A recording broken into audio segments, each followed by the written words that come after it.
4 techniques for handling negative emotion. We don't always do the right thing. We eat too much, we stay out too late, we make mistakes, break promises, and live a life that isn't always in keeping with our goals. All of this leads to negative emotions. Guilt, shame, even anger come creeping in to derail your attempts to get back on track. How can you handle these kinds of negative emotions without letting it ruin your day? We start by looking at 3 ways you have used to handle it, and then move on to 1 technique you should be using all the time.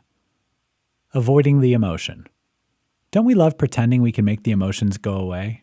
We bury them, suppress them, explain them away, sometimes even turning to things like drugs or alcohol just to make them stop. The problem? Anytime you're avoiding something because of negative emotions, you're letting the emotion control you. The better solution: give yourself room to understand it and deal with the underlying cause.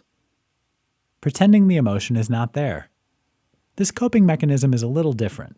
You fall into it by denying you ever felt the negative emotion in the first place.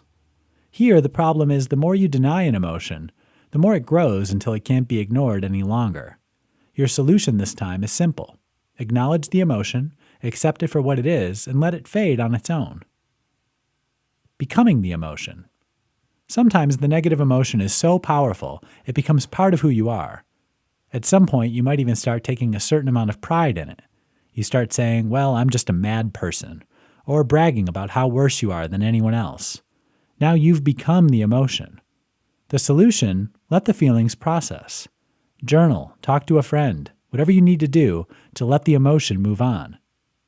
Pro tip: start encouraging positive emotions, allowing them to come in and replace the negative. Learn. Learning the lessons of your emotions is perhaps the strongest technique of all. When you realize negative emotions are useful in your life and there to teach you about yourself, doors start opening. You begin to see different possibilities.